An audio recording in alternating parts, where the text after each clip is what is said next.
Coming up on Tech News today, Sprint goes LTE, and you know what they say when you go LTE. Why Samsung postponed their phone announcement, and malware takes down U.S. drones. All that and more coming up. Netcasts you love. From people you trust. This is TWiT. Bandwidth for Tech News Today is provided by Cachefly at CACHEFLY.com.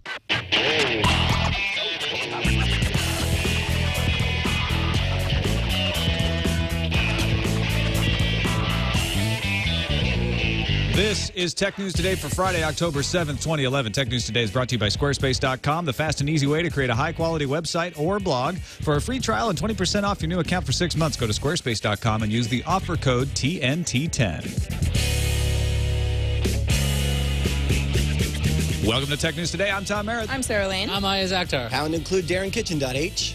Whoa, and I'm Jason Howell. You almost gave Jason a syntax edit. Does not compute. Forgot the semicolon.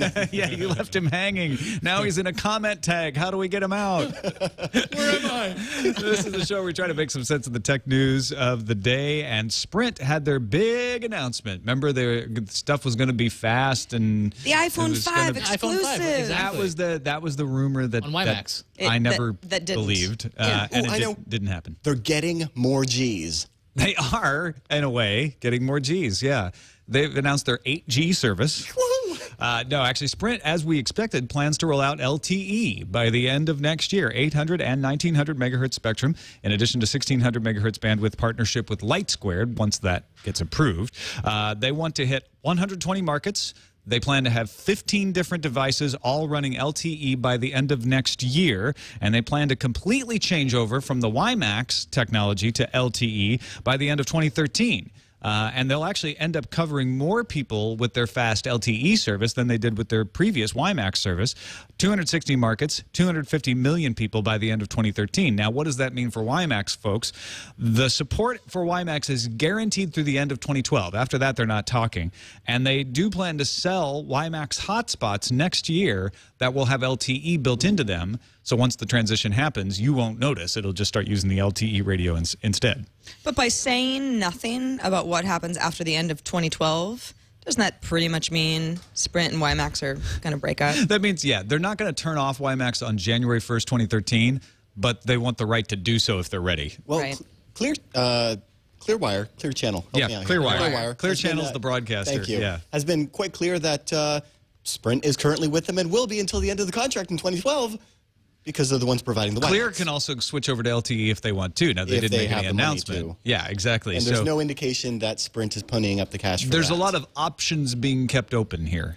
Well, considering how often people change cell phones, I mean, is this really that big a deal? I mean, Well, in 2011, pretty much you don't want to buy anything, or you want to make sure your contract runs out. And also, they got rid of their one-year contract, so like you should be buying now and hoping that you run out by 2012. But I'm assuming Don't buy a Sprint Evo 4G no right joke. now. Well, though. assume they'll have. I mean, think about it this way, right? I mean, we all plan our purchases based on our contracts and when they run out and what devices we're getting and what network has what. And it's interesting to see the network doing the same thing, where Sprint's here going, oh, well, our contract's going to run up with this WiMAX technology, and then we're going to move over to LTE technology with a different carrier, you know, going from Clearwire to LightSquared.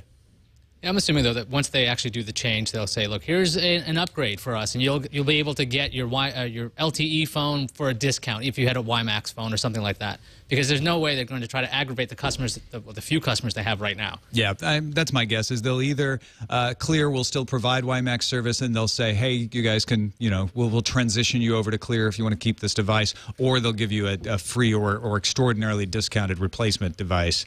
But they certainly aren't going to say, like, no, you're on a 2-year contract, and you have to keep that device that doesn't work anymore. It doesn't work at all. So it's really a shame, too, because while the technologies are still very similar, I can't imagine that it would be anything like, oh, firmware flash. Yeah, right. No, you can't update the device. That's the funny thing, is they can actually take the broadcast antennas they're using to broadcast WiMAX signals and upgrade them with software to turn them into LTE, but your phones and your hotspots can't do that. They need hardware. maybe they have like a universal adapter they will attach to phones, so you can have a ridiculous. Oh, that's what we all want. Dongles coming out of our phones. A horrible USB dongle on this phone. Oh my gosh! Because it's got a WiMAX antenna. I mean, an LTE antenna in it. Yeah. That actually It probably could be be a cheaper. nice burgundy color. It looked like, be that. awesome. There we go.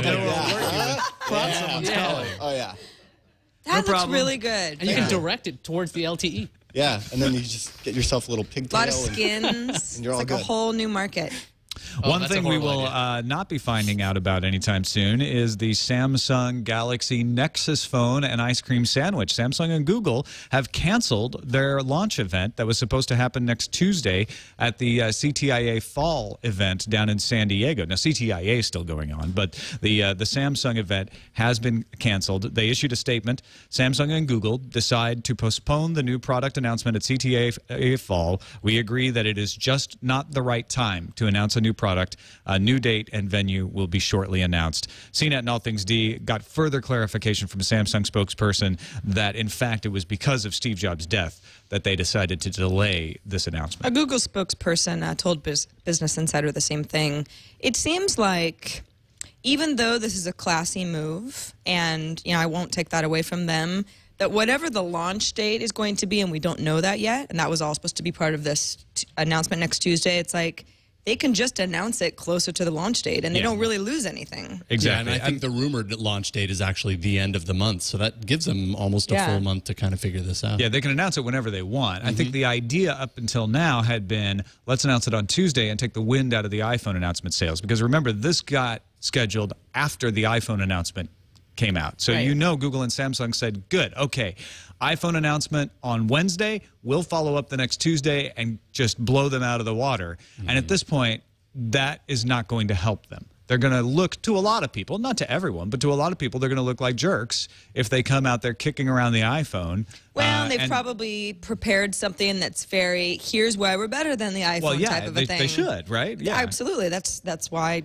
announcements do well, when you can prove that you're better than your competitor. But it's like, if they strip all that stuff out, then what's really the point? It's just better to wait a week or two. You want to put a little distance in it so people don't say like, oh, too soon, just right. And it's not like it's morally wrong for them to point out how their handset is better than another handset because someone died. It's just that there are a lot of people out there who are going to look at this and say, you know what, that's not cool, guys. And you have to respect that, as well as the fact that the folks who run Google were friends with Steve Jobs. And so they're probably not in too much of a mood to go out there and put on a good show. I mean, I'm not sure that Andy Rubin was close, but, Eric Schmidt definitely knew the guy. Larry Page and Sergey relied on him for advice. So this may be a bit personal as well. Yeah, less than a week later, you definitely don't want to go up there and trash Apple. Yeah, right. Especially on a side note, the funeral for Steve Jobs reported to be taking place today. Small funeral. It's not public, family memorial, but so he's this is all still going to be very fresh next Tuesday. However, we got some video being leaked of the Galaxy Nexus. Jason Howell, you're the one following this probably the closest of any of us here.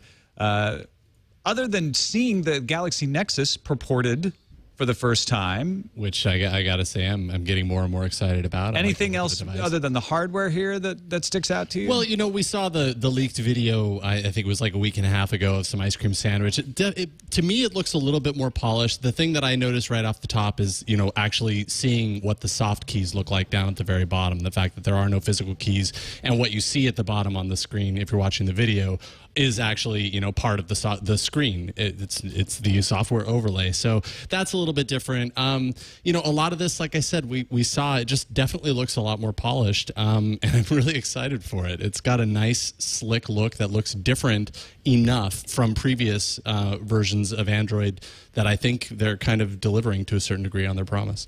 Well, I want to hear about this as soon as they feel it's appropriate, and as soon as they can have their message heard without people accusing them of this or that. The rumor is that they might do the announcement October 27th in London. That seems like a long time. Yeah, and I mean, Verizon's not in London. If Verizon's a big part of this, if they're announcing exclusivity, that just doesn't seem right to me. And it's the same time as the Nokia World announcement, so they'd be going right up against the Windows Phone. I'm not sure they want to go butt up against them. Maybe they've learned a lesson. I mean, the thing is, we've seen some really cool Android phones in January. They didn't drop to last month, and to have a huge delay between this wouldn't be a huge delay. This is only about a couple of weeks, but have a delay between here's our phone and here's when you get it. Maybe it's actually a smart idea to be like, look, here's the phone. We got it, and it's out tomorrow. Like, because you build a lot of anticipation. You're seeing all these leaks. Like, I wonder how they're getting out. And Samsung already has an event going on in London at that time, so I guess that helps logistically. So there may be something to get that some free press by leaking out some images, some screenshots, some videos,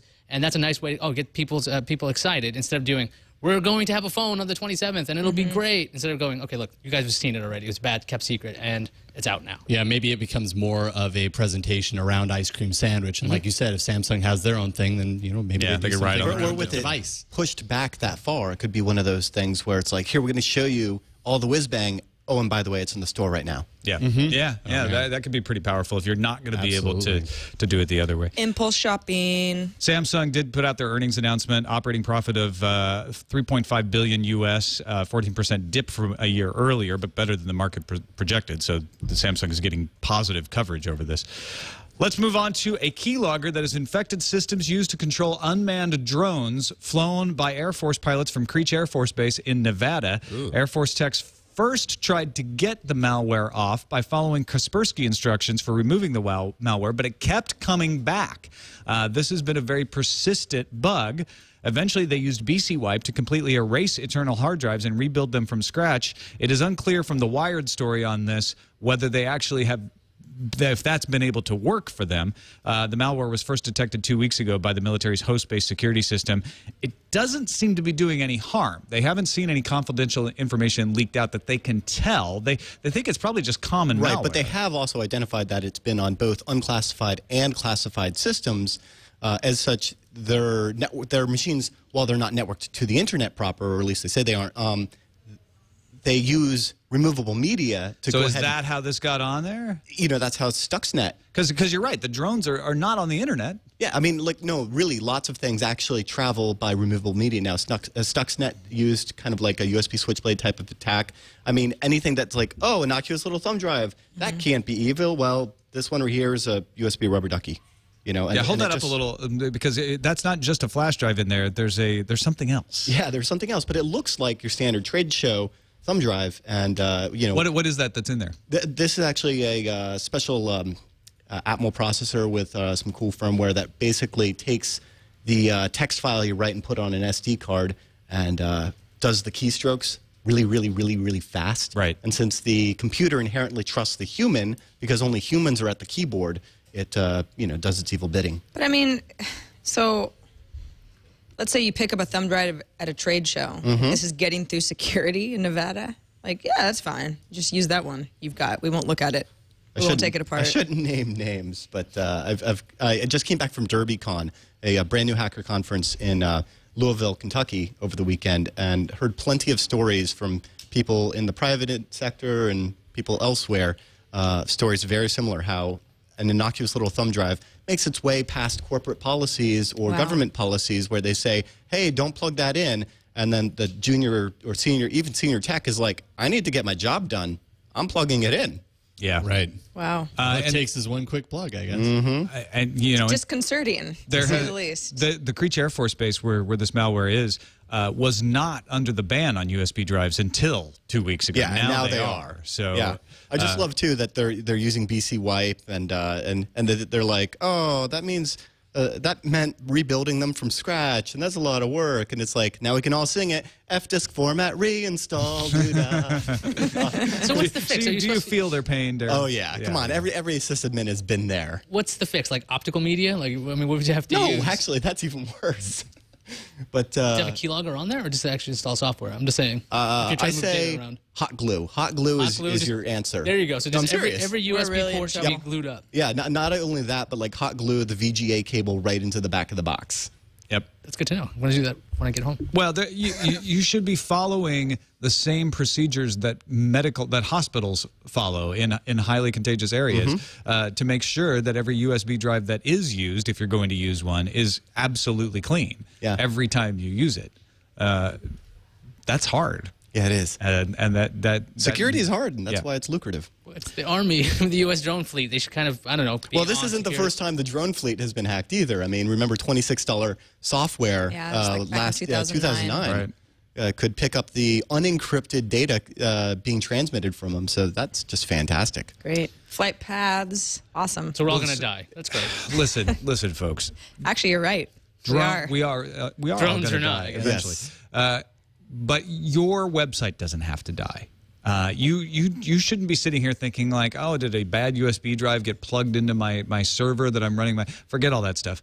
Go use our sponsor, Squarespace.com, the fast and easy way to create a high-quality website or blog. Let them handle that side of things for you while you focus on putting your stuff online. Here's my request for you. Go create a website right now. Any website, any idea you got, go do it. Squarespace.com. You'll see how fast you can make a high-quality looking website just off a whim. It doesn't matter the first idea that comes to your head. Go there, squarespace.com. You don't have to use a credit card to sign up, so it's absolutely free trial. Play around with their Flickr modules and their Twitter modules. You can even go so far as to import one of your other blogs. See what it looks like. If you get the bug and you're like, you know what, I like this so much I want to keep it, use the code TNT10 and you'll get 20% off for 6 months. So go do it right now, squarespace.com. And like I said, if you do decide to keep that site, use that code TNT10 and then send us the URLs of the sites you make to TNT at twit.tv. Want to see what you come up with, especially if you decide to keep it. Squarespace.com, we thank them for their support of Tech News Today. Well, it's confirmed Nuance, the folks who make the Dragon Naturally Speaking software, have acquired Swipe. Swipe, as I understand it, is the most popular keyboard on the Android platform. It's definitely the one I hear about most, if not second. Yeah, I mean, people are always asking, like, what's my favorite game on Android? And I got to say, Swipe is the best. We're talking about the game, right? Come on. It's kind of game. Jason, you play the Swipe game, don't you? It really is kind of like There's a game right? that you play with the Swipe Oh, keyboard? yeah, it goes like this. You just go, I got Coaster, the game is trying to type Duster, things by swiping your finger over the keyboard. Turk, So you just do random patterns and see what it comes up with. Shrivel, This is like the old T9 This game. is like Derek. bad poetry. Confirm, Careful. Funnel. Yeah, I know, right? Confirm funnels. Good idea. Confirm funnels, everyone. Confirm those funnels. Those are words Those to live funnels by. have been confirmed. Don't wait. These funnels have been confirmed. So if you're wondering why Nuance would buy Swipe, a keyboard for Android, for $100 million, at least as Uncrunched, Michael Arrington's blog reports it, Nuance is best known for voice recognition, but they also own T9, which is the predictive software you use on your feature phones that only have the 10 keys, I guess. No, I guess they only have 10. You're right, because you use 0 for space. But they only use the 9s, Yeah. the 9 of them. But they own T9s, and T9 was created by the same guy who created Swipe. That's so right. it's a reunion. Yeah, okay, so Paid Content had an article about this, and they were talking about how Nuance has a lot of relationships with lots of different companies. There's been this big rumor about Apple buying Nuance for a very long time, and Siri apparently might be powered by Nuance, or they're pinging Nuance every time they're doing. We think Siri is powered by Nuance. That's not confirmed, but that would lend credence to the idea that Swipe, which is really popular on Android, I got to try it out. I like it, even though it does do some interesting stuff. But I mean, versus autocorrect, it's like, it's very similar. It would be interesting to see it, all over on every phone, because it's a very interesting and very different way to use your keyboard. If you haven't tried it out, you should try it out. All right, let's move on to a story sent in by Sean Dunn on Twitter. Actually, a few other people sent it in after the fact, and I think it made it onto our Reddit as well. But I saw it from Sean first, so I'm going to give him props for twittering it at me. Marketing professors Dinah Vernick of Rice and Devart Purohit and Prayas Desai of Duke, my apologies to all three of you for mangling your names, used analytical modeling to examine how piracy is influenced by the presence or absence of DRM restrictions. Now, they did find that restrictions do, in fact, make piracy more costly and difficult. But the restrictions also have negative impacts on legal users. Their study showed piracy can actually decrease when a company allows restriction-free downloads. We've seen that in the music industry, and this study is a more rigorous examination of that issue. They said, quote, by analyzing the competition among the traditional retailer, the digital retailer, and pirated music, we get a better understanding of the competitive forces in the market. Decreased piracy doesn't guarantee increased profits. In fact, our analysis demonstrates that under some conditions, one can observe lower levels of piracy and lower profits. So on the one hand, putting on the DRM may actually increase piracy, but that may be a good thing. I mean, because increased piracy. Well, increased More people piracy see it and increases. say, that's a good movie. You should buy it. Yeah. Yeah. I mean, piracy and word of mouth kind of, you know, they're friends. They're like next door neighbors. Yeah.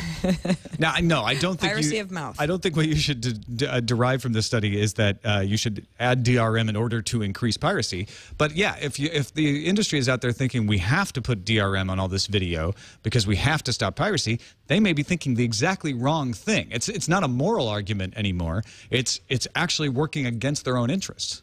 I mean, if they want to sell content, they just might want to just lock you in. So I think the idea of DRM that's so attractive to content creators is the idea that you can control where your stuff goes. At least that's what they think will happen. This will only work on that one device. What's attractive about DRM is that you can make more money. They think if we stop piracy by putting DRM, we'll make more money. And what the study is showing is you're making less money by putting DRM. Well, the thing that, like, my qualm with DRM isn't even the, like, okay, you need me to have the CD in the driver answer a question when the game pops up. I know that's kind of old DRM. But it's the ones that combat the used market that I just absolutely can't get my dollar behind. You know, I mean, I can see that is like, oh, well, we'll make more money if we have to sell everyone a new copy. Right, and what these, you know, this shows a sociological misunderstanding of how people actually make purchase decisions. It's not, oh, I would have bought it, but I could get it for free as that's not the way it works at all. The decision system is more complex, and what this marketing study is showing is, hey, you know what? Piracy isn't bad for your sales. You might actually want to manipulate piracy for your own ends. I mean, I don't think they're recommending just going and throwing your stuff out on the internet for free. Well, because then you don't make any money all the time. Yeah. Although, actually, that's what Jonathan Coulton does, and he makes tons of money. But there's a way to do it that's right. And when you throw DRM on things to decrease piracy, you're actually not decreasing piracy. So you're not increasing your revenue, and you're not achieving your goal of reducing piracy. So we're encouraging the content creators to pirate their own stuff. Is that even piracy at that point, or are they just giving away their stuff? Where did you get that? No, I don't think that's what I was saying. They already have their own It stuff. sounded like that a little They bit. don't actually need to. Yeah, they don't need to get pirate it illegally. They can just They send made it out. I think what it would encourage is take off the DRM and then maybe allow some things to be pirated, co-opt piracy, and like use piracy to your own advantage. And that's what folks like Jonathan Coulton are very famous for, is saying, look, I'm not going to stop you from taking it. But don't you think by removing DRM, you also decrease a certain amount of incentive to pirate? Because people want to pirate stuff that isn't available. Exactly. Where they feel like the man is keeping us down and we won't have that. I think that makes it easier to then use piracy to your own ends, because it's not piracy anymore. Let's get rid of that term. Let's throw that term away and say it's just free content on distribution. Yeah. And you're saying, look, you don't need to illegally get it, because you can do what you want with it. You can back it up, you can move it to different devices, so you stop people from having to go and try to get it in an unrestricted format. And then you say to the torrents, like, hey, here's a special edition. Here's a limited version that isn't available anywhere else that then gets people interested in your product and wanting to go and support it and pay for it. Wasn't there a video game company that actually did that? With a few of them have. On Pirate Bay, they actually made their entire game pirate-themed, and then people wound up buying more of the game. Just a couple of weeks ago. Yeah. So, yeah, that definitely is an interesting idea. Also, it reminds me of the radio. Just send it out for free, and then people might buy your track. It's a crazy idea. I would like piracy to once again mean people who board boats illegally and force them to do things that they shouldn't do. They do that. Yeah, I know. That's a real problem. Yeah. Let's use the word for what it should be used for. What, software cracking? That's not media friendly. Next thing you know, we're going to call hackers computer programmers. Come on. Let's move on to our final discussion story of today. It is the day for pre-orders of the iPhone, so it's always worthwhile checking in to see how it goes. Few problems with iPhone 4S sales in the U.S. On AT&T and Sprint particularly. They had some minor authentication problems. Some people ran into it. It looks like Verizon was fairly problem-free. Also, AT&T's mobile site tried to trick you into giving up your unlimited plan. Anybody who has an unlimited plan right now is grandfathered in as long as they stay with AT&T. However, if you were on the mobile AT&T website, it wouldn't admit that and said you had to give up your unlimited plan. So until they fix that, the solution is go and order your iPhone on a regular web browser, not on the mobile site, or if you can get your mobile device to look at the regular site. AT&T also apparently working with Apple to put a 4G indicator on the iPhone 4S. Oh, they're actually going to have 4 Gs at the top bar? That would be awesome. That would be fantastic. Well, no, you know how it says E when you're on Edge, or it says 3G? Yeah. AT&T's saying, well, look, We call HSPA plus 4G. But even that's though really 4G is 3.9G. absolutely meaningless and no one actually has 4G that meets the They're not going to put ITU definitions. There are too many characters to actually spell out what. We could create a symbol that represents HSPA plus. Right? Yeah. Well, although they didn't put 2G for Edge, they put E. They could put an H. Well, E is nicer than 2G. But what are you going to do with, like, there's no real other way to say 3G. And now that people are all familiar with that, to say 4G, especially with an iPhone 4S, actually sounds pretty good. A plus would be nice, but then you have an extra character. No, just a plus. Or then you think that you need to go check your Google social network. Plus. Yeah, it just says, you got E, 3G, or plus. I think we just need a G meter. Might be kind of cool. Where it's like shows you how many Gs you have, not how fast you're waving your phone around. You're really for the G meter. I am for the G meter. Must be a G thing. It ain't nothing but, it's a G thing. I beat you to it. I stole your joke. Thank you. I'm so sorry. It's all good. No, it's all he good. made that joke in the pre-show, and then I just swiped it away from him. You swiped it away from me, did you really? Like that. Uh-oh. Like that? Call back. Unlocked iPhone prices did come out today as well. If you're in the U.S., you'll have to wait till November to get your unlocked iPhone, and it will only be GSM. You won't be able to use it on Verizon and Sprint. But it's $649 for the 16 gig, $749 for the 32, and $849 for the 64 gig. That is about the same as the prices are now. Actually, yeah, no, I think that's exactly the same as the prices are now. There just wasn't a 64 gig available before. In the UK and other countries like France and Germany, you're actually able to get your unlocked iPhone 4S pre-ordered today, so they would ship on October 14th.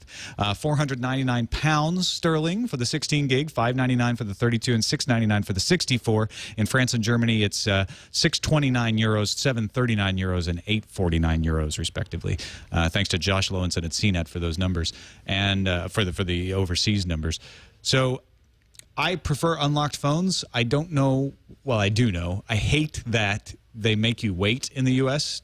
Like, if I wanted to order an iPhone 4S right now, which I'm not, but if I was going to, I'd get the unlocked version, but I'd have to wait till November. That's just because the carriers are greedy. And it gets complicated as to, like, what it means. Like, can you be on a CDMA network here and then go overseas and be on GSM? There was a pretty good write-up at Daggle.com that kind of outlines like all of the frustrating details of what it means to have an unlocked phone that you can go worldwide with. Whether it means getting like, a carrier's $30 a month global roaming package through Verizon or something, or just, paying what you said, like the £850. I have an unlocked iPhone 4 that I paid full price for. I'm off contract.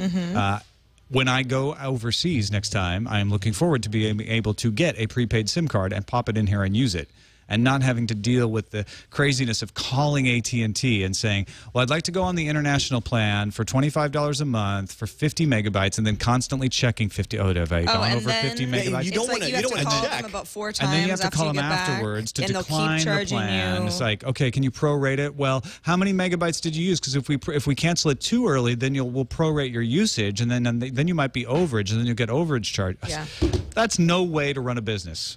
Oh, but that's AT&T. Oh, right. So. Yeah, and which that's they probably the have only way for them. They probably have like an 8 meg TIFF file on the page where you go to check your bandwidth as well. TIFF. A TIFF. Sorry, throwing it back. Was that with an HTML map? Yeah, there we go. Yeah, with Cloud Map or whatever those were. Whatever that Meta. was. Oh, Yeah, I love those. All right, let's move on to the news views.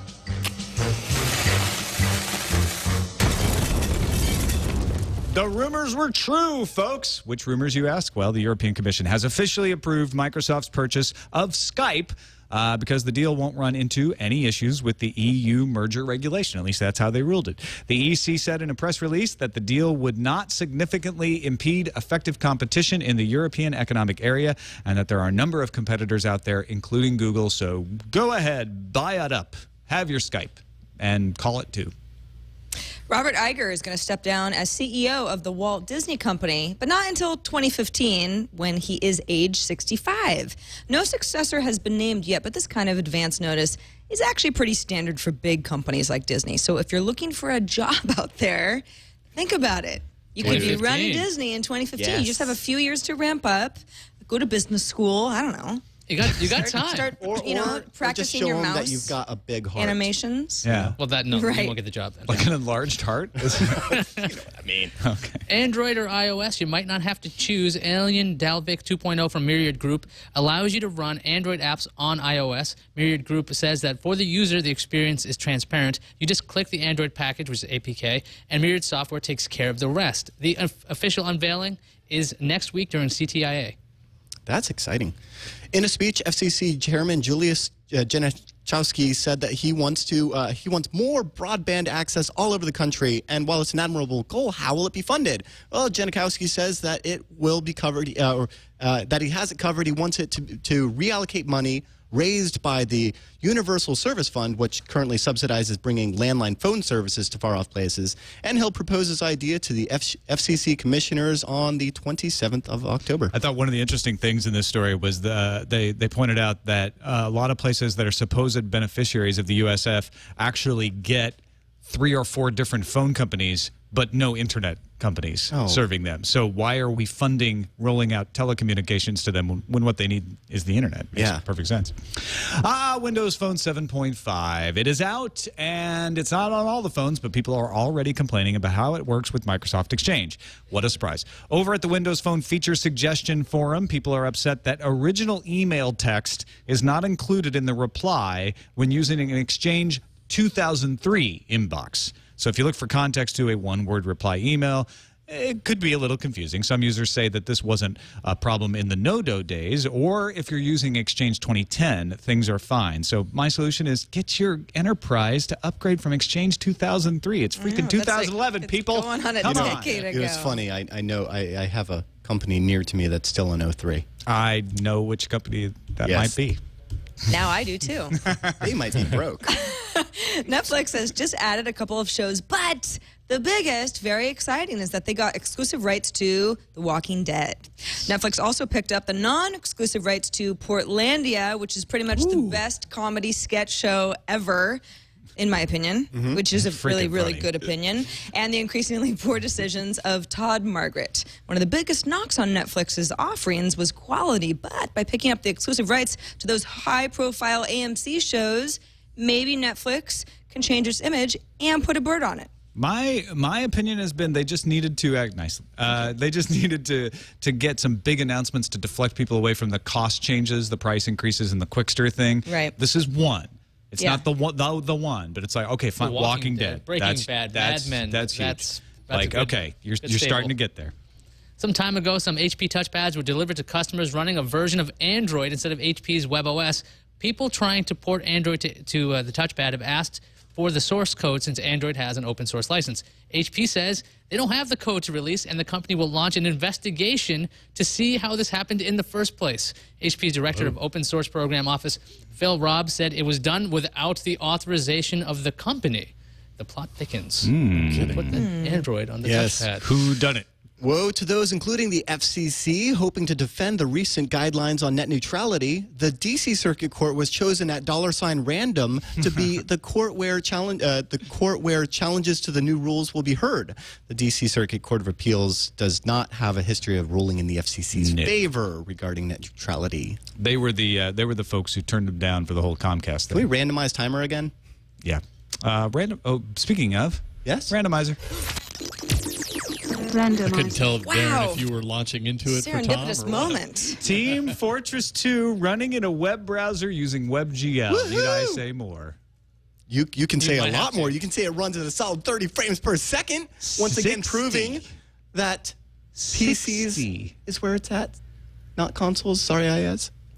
Just got to bring it back. Put it in the web browser, I'd probably play it. Basically, Crytek's getting interested. Unreal Engine now runs in Flash, and Crytek is considering porting CryEngine to Flash. And so a software developer who works for Motorola Mobility managed to get the engine and a level from TF2 running in a browser. Sans a couple of sound effects. But So does this make TF2 replace Doom no. as the new Hello World of demonstrating things? It replaces it as the new Hello It World. now runs Doom. which is the West Coast equivalent.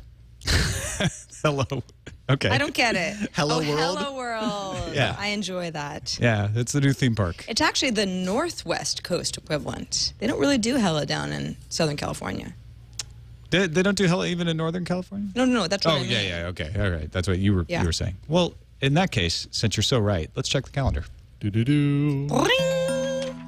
Today is Ada Lovelace Day, everybody, which is a day for commemorating women's contributions to science and technology. Ada Lovelace is a hero, and if you don't know who she is, go look her up, because Lady Ada Lovelace was a contemporary and colleague of Charles Babbage, and she never got the credit she deserved for helping invent the programmable computer. I had the honor of selecting her paper doll at a conference panel where they asked us to choose like paper dolls of our favorite scientific heroes, and people were choosing Einstein. I was like, she was in the collection. I couldn't believe it. I was like, that's great. Lovelace. She's awesome. So what did you guys do for me for Ada Lovelace Day? You this beer. Beer, that is so nice. You guys are the best. See? Really appreciate it. We know, I accept. We know you. Also, bonjour, Amazon. What could that mean? Well, Kindle Store is debuting in France with its first French Kindle. Oh, oui. Or the Kindle en française. I think the Kindle's a lady, so that's why I said it that way. BlackBerry Internet Service 4.1 arrives in the U.S. tomorrow, October 8th. It's already out in the rest of the world because we're always the nice guys who finish last. Google will announce... Always. Always, America. Poor us. Google will announce Dart programming language at the GoTo conference in Aarhus, Denmark. Hope I'm saying that right. Monday on the 10th. Also on Monday, HTC's Amaze and the Samsung Galaxy S2 will be available at T-Mobile's website. All right, let's check what's incoming. Incoming message. We talked yesterday about a way to send secret spy messages using bacteria, and of course, we get a voicemail from Dr. Mom on the subject. Hey, TNT team, it's Dr. Mom from Long Island. Was listening to your show last night as I was driving up to Connecticut to give a lecture, and when I got to the story about the bacteria, two thoughts occurred to me. One, is this going to be a new excuse for shower-avoidant teenage boys to miss their daily shower, saying, but Mom, if I shower, I won't be able to get to the encrypted files my homework's on? And two, does this mean I have to start walking around in public wearing sterile gloves and a mask so I don't spread my bacteria around and give, unscrupulous people a chance to access my encrypted messages? Oh, well, just a thought. Love the show. Here I thought it was like Dr. Bomb calling. I'm like, oh, she's going to have some insight about how bacteria work, and maybe this wouldn't work for this or that reason. And then she tells two hilarious jokes instead. She focused on the mom part, not the doctor part. But yeah, that is a concern. I will say, as somebody who goes to a lot of hacker cons, a lot of hackers practice encryption, or at least I'm assuming that's what's going on. Personal encryption with bacteria? Personal encryption. If you've been to a HackerCon, you know that there's a lot of encryption being practiced. Yes. Prophylactic encryption? Let's check the email. Dave wrote in and said, JK pointed out he could access Facebook on his Kindle web browser even from China. When on 3G, the Kindle proxies web requests. I found this out by accident during a recent visit to Tenerife, where Amazon 3G web traffic is routed through to Ireland. I had to jump through extra security hoops on the Facebook website to confirm I was in Ireland, even though I wasn't, before it would let me in. So there you go. That's why your Kindle 3G works when you're in China. Now you know. If you want to browse the web firewall-free in China, bring yourself a Kindle 3G. Next email from Mike R. Hi, Tom and co. For all your UK followers, could you just once pronounce Nokia as N-Okia? So Nokia. I think... Remember? That's an N-Tac Nokia. What? Yeah. It's how is N... No, he's trying to write. He's not doing a good job of writing it phonetically. But think about whenever we have our British guests on, when Will Harris is on, when Nate Langston is on. They always say Nokia. You also say garage. Garage. Come on. Yeah. So Mike, I wrote Mike back and I said once. We'll do it once. So there you go. Was that it? We just did it. Yeah, we're not going to do it twice. That was enough. No, it'll never happen again. And I'm going to edit it out of the final version. It was a live special. So if you watch it live, that's all you get. That's So your incentive too to watch live. Thanks to everybody who submits stories at our Reddit, technewstoday.reddit.com. Good Doc, D-Nimes44, new one in there. Teve Lunazic, another new name. Draconos, The Moke, Tech Girl 12, Sky Jedi, and more submitting stories. And thanks to everybody who votes them up or down. We appreciate your help in bringing stories to our attention that we want to be able to include in the lineup. And that's it for this show. Thank you, Darren Kitchen. It's always great to have you in on Fridays now. Yeah, it's great to be here on Fridays. I love it. And everybody should head over to hak5.org and find out about the USB rubber ducky. Yeah, that's what you were showing earlier. Yeah, that's what I was showing off. That does the keystrokes programmably and fun, and it makes hack time so much fun. And to answer everybody in the chat room, you can use it for good, not evil. That's it for this edition of Tech News Today. Thanks, everybody, for watching or listening with us. We've got Lance Ulanoff from ReadWrite Web. Is that right? No, he's at Mashable. Mashable. Oh, he's at EIC Mashable. of Okay, I Mashable couldn't now. remember where he went. Lance Ulanoff now from Mashable, coming up on the show on Monday. twit.tv/TNT is where you can find us on the web. 260-TNT show is our phone number. And, of course, you can email us, tnt@twit.tv. Here's to you, Steve.